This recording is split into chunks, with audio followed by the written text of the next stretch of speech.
Hello everyone. In this video for the chapter kinematics, we will be continuing with our discussion of the graphs, and we'll discuss couple of fundamental rules in graphs in addition to what we discussed in the previous video. And we'll be doing one question in which we'll start from drawing one graph of xt, vt and at, and we'll derive the essential information which we want from that graph. So let's start, and I want to just review a couple of things which we discussed in the last video, but we did not get a chance to discuss them in detail. So one is the concept of instantaneous velocity and acceleration in graph. So we discussed that a slope of xt curve will give us velocity and slope of an vt curve which gives us acceleration. But just to demonstrate what do we mean by instantaneous velocity and instantaneous acceleration in a graph, if this is an xt curve and the curve is given like this, and similarly if we have a vt curve and the curve is something like this, then definitely in between the two time intervals, any two time intervals, we can find out a net slope, but that slope for this graph will give us average velocity, and a general slope in this graph will give us average acceleration.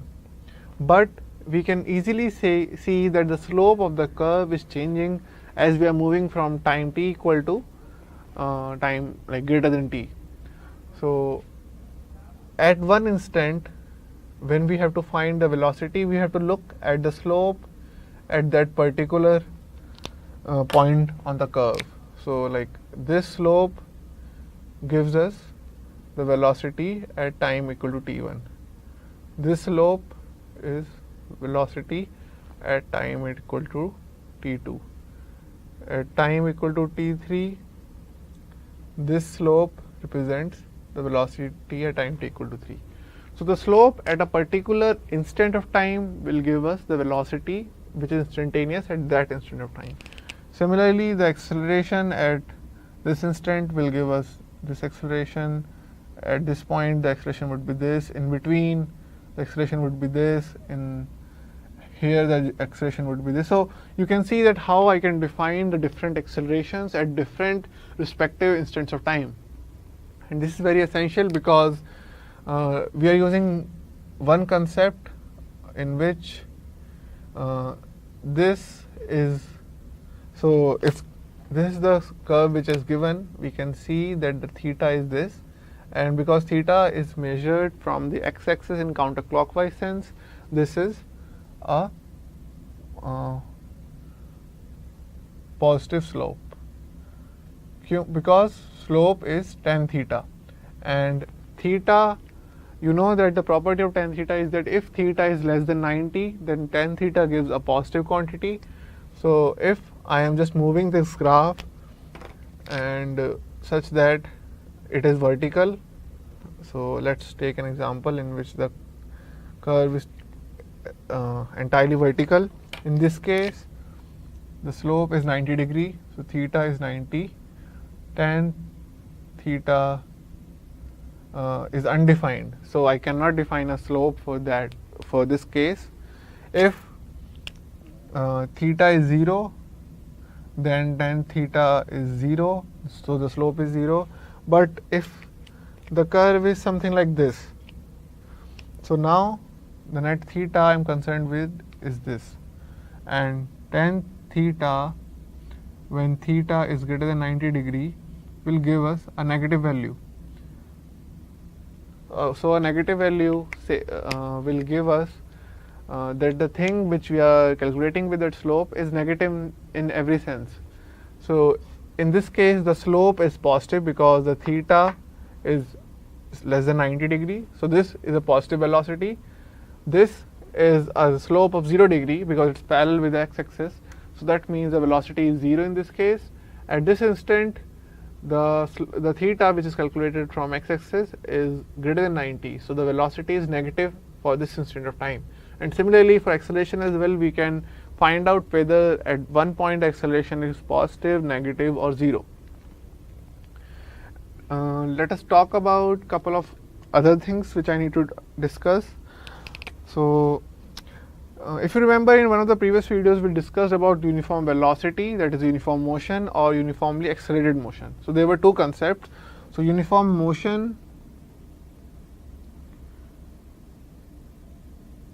means acceleration equal to 0, that means velocity is constant. So if velocity is constant, that means that if I am plotting the xt curve, then the velocity being constant has either, so like let's plot it, it will be more clear if I am plotting it. So if xt curve is there and I am saying that the velocity is constant, that means that the slope of xt curve is constant, and we know that the property of a straight line is that the slope of it is constant, so it will be like this. So for the uniform motion, we know that the property which we know can be used to find out the shape of the xt curve, which is a straight line. Similarly, if I am saying that the velocity is positive, then the shape would be this because the slope is positive. But if I am saying that the velocity is negative, then the shape would be something like this, because like a straight line going downwards. Oh yes, let me rub it nicely. So the velocity curve would be something like this, because now the theta is more than 90 degree. Okay, so this is one of the concept for uniform motion. If we are talking about uniformly accelerated motion, so for uniformly accelerated motion, it says that acceleration is constant now, and if acceleration is constant, that means the vt curve has a straight line profile. So if I have a vt curve, so I can say that it's a straight line profile, and the acceleration curve would be nothing but a straight line. And similarly, in this case, the vt curve would have been a constant thing, and the acceleration curve would be 0, because we know that acceleration is 0. In this case, the acceleration is constant and the velocity is a straight line. And how do we know? Because we earlier discussed the equations of motion regarding the uniformly accelerated motion, which are v equal to u plus at. And if this is v, this is v, this is u, then we can easily say that it's a straight line equation which we are concerned with. If we are talking about xt curve, then from the same equation of motion you can find it. So it says that s equal to ut plus half at square, which is a quadratic equation, and the property of quadratic equation is that it has this profile. If the a is greater than 0, a is generally the coefficient of the variable with the power 2, and if a is negative, then the slope or the profile is something like this. So in this case, the a is negative. So these are some general profiles of the curves which we know of xt, vt, and at. And it will be good if you remember all those things, because it's very essential to just quickly identify in a question that what kind of curve you are expected to draw, or if you are being given a curve, then what is the nature of the curve, to using which you can find out different values of the different variables. So let us just quickly do one question which will clarify how to use this concept, how to draw a curve, and now you after doing that question, I would encourage you to do more questions so that you can feel confident in applying these concepts of graphs.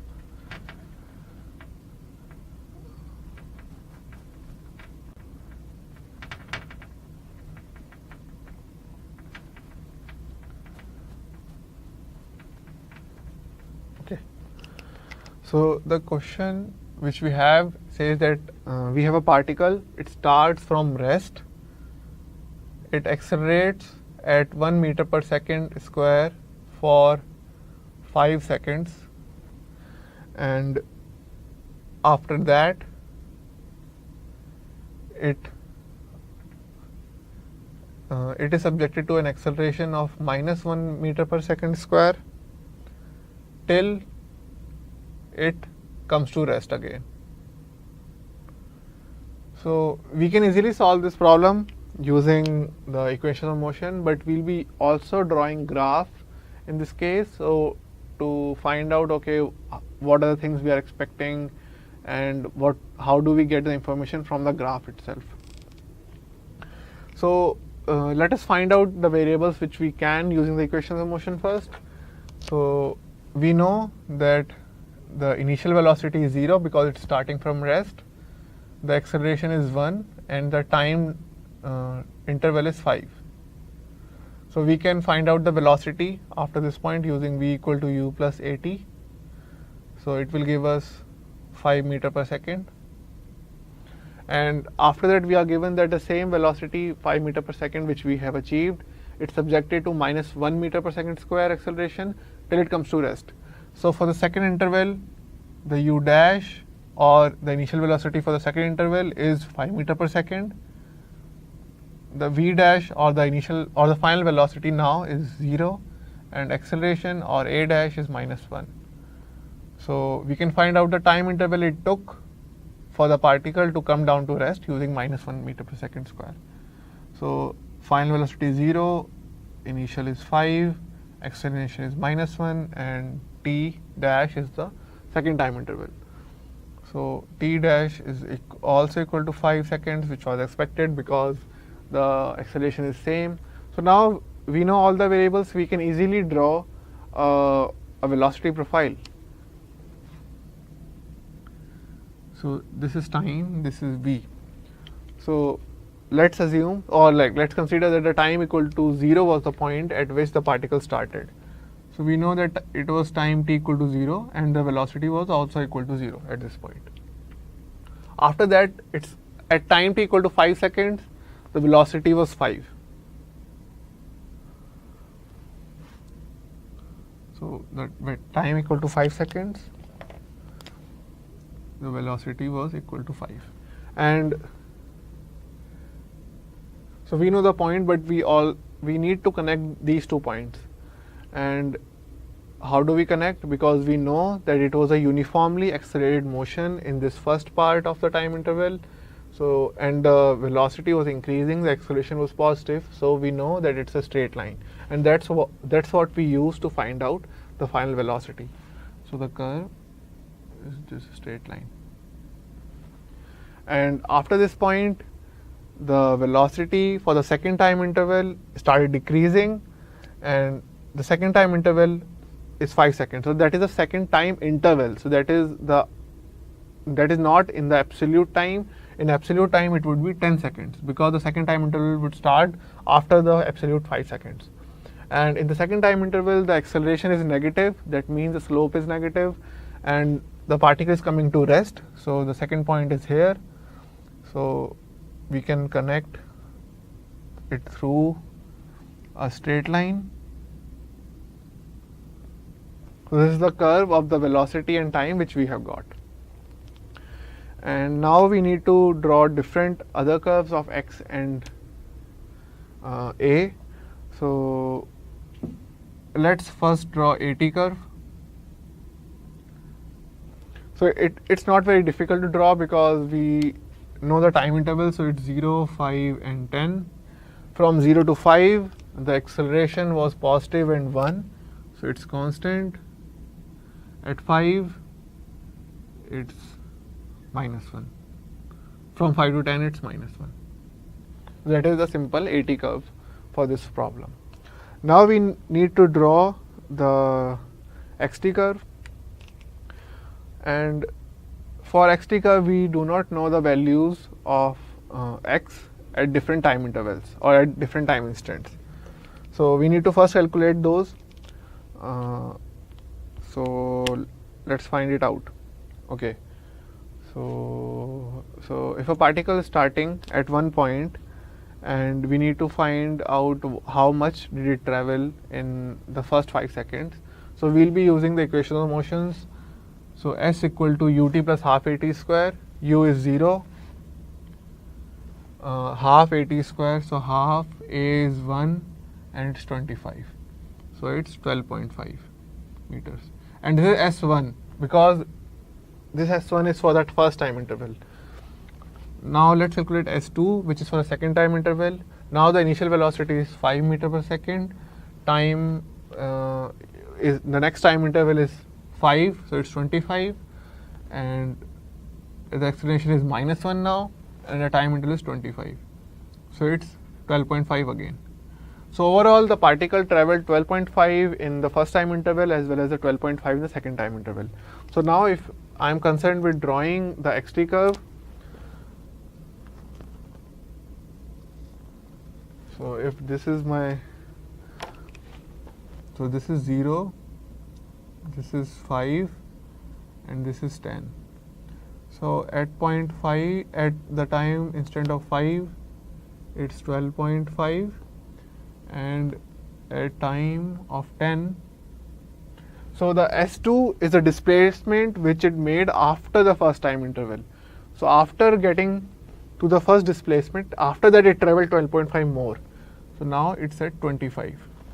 So this is the xt curve. So the absolute position is what we are concerned with. So we are saying that okay, in the first displacement was 12.5, the second displacement was 12.5. So now the absolute position of the particle is 25. So we know we have found out the 3 points, this, and this, and now we need to connect all those 3 points. So let's see what are the equations of these 2 time intervals, and we'll be able to draw the curve according to that. So okay.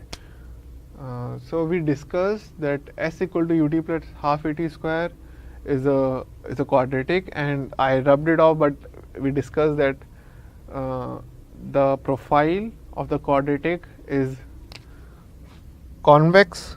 Just a minute. Yes, it's convex if A is 0, and it's other way around if A is less than 0. So for the first interval, the acceleration was positive. So the profile which we get in this case is this one, because it's a quadratic relation which is governing this profile, and acceleration is greater than 0. For the second profile, for the second time interval, the acceleration was negative. So it was a different or opposite profile. So that is the xt curve which we have got. And you can also observe some nice interesting information from the graphs itself. So we calculated by equations that the first displacement was 12.5 and the second displacement was 12.5. And if you recall, the information which we discussed in the previous video is that we can find out the displacement from the area under the VT curve. So let's find out the area in the first interval. So the first interval, the base is 5 and it's a triangle. So I am just concerned in the first interval. So it's half into 5 into 5. So that gives me 12.5. So I could have easily found out that the displacement of the particle in the first time interval was 12.5. And similarly, because it's a symmetric thing, in the second part as well, the area will be 12.5. So overall, if I am calculating the net displacement in the whole triangle, then I could have easily found that half into 10 into 5 is 25. So that was one other example, a small example in which you can see that we can easily find out the changes in position through the VT curve by calculating its area. And similarly, we discussed that the area under the AT curve gives us the change in velocity. So if I am concerned with the area of this curve, then it's 1 into 5, because it's 1 and this is 5. So that's what we get, that in the first time interval the final velocity was 5, because the change in velocity was 0 to 5. And similarly, the second one was 10 minus 5 is 5, and this is 1, that is 5 again, because the change in velocity is still 5, because the velocity moved from 5 to 0. So the net change in velocity was 5. And because the area was under the curve, So the velocity was decreasing instead of increasing, because it's natural, because acceleration is on the negative direction. So that's it, what we had in this video for you. And just to revise or review what we discussed in this video was that initially we discussed that instantaneous velocity and instantaneous acceleration can also be represented in a graph, and to find them out we need to just focus on the slope at one instant of time instead of focusing on a time interval. That's what we discussed for average acceleration and average velocity. And in this curve, in these curves, you can see that okay, at one instant of time, the slope is giving me the instantaneous velocity. After that, we discussed about uniform motion and uniformly accelerated motion. Uniform motion means the acceleration is 0, and the xt curve would be a straight line because of the velocity being constant, that is slope being constant. When theta is less than 90, that means the slope is positive. That means the velocity is increasing. The velocity is constant, and it's in the positive direction. When the slope is greater than 90 degree, it means that the velocity is negative because of the negative slope. When the slope is parallel to x-axis, that means it's 0. So that was the vt curve which we had because the velocity was constant. For the case of uniformly accelerated motion, we know that acceleration is constant. That means vt curve is a straight line because the slope of it gives us acceleration, and it can also be seen through the equations of motion which we have discussed for uniformly accelerated motion, that the velocity and time relation is a straight line. Similarly, the displacement and the time relation is a quadratic for a uniformly accelerated motion. So it has two properties, that when a is greater than 0, so the quadratic which is defined has this profile, and when the a is negative, the quadratic which is defined has this profile. And we use these concepts in one of the examples which we discussed. We initially found out the values of the velocity, and then we drew the graphs of velocity, acceleration, and displacement. So instead of using the equations, I could have found out everything without touching any of the equations. So I could have drawn the AT curve initially because I knew that acceleration was this, and so for the first time interval I could have found the acceleration, and then from that I could have found the velocity. So I can mainly reduce the number of equations I am using. It might not be possible to eliminate the use of equations totally from solving a problem, but using the graphs, I can solve at least 80 to 90% of the problem using the area and the slope methods, which we have discussed in the previous video. So overall, that's it from the chapter of kinematics. There are some things like definite integrals and the basics of vectors, which we are not covering in this chapter, but there would be a separate video discussing all those things and some of the more complex formulas for the differential or the differential equations or the differentiation of x with respect to t, which we will be discussing in that video. That would help you to do more questions. But overall, we have discussed a lot of concepts in this chapter, and I would suggest that you do a lot of problem solving so that you get a feel of the questions and how to proceed.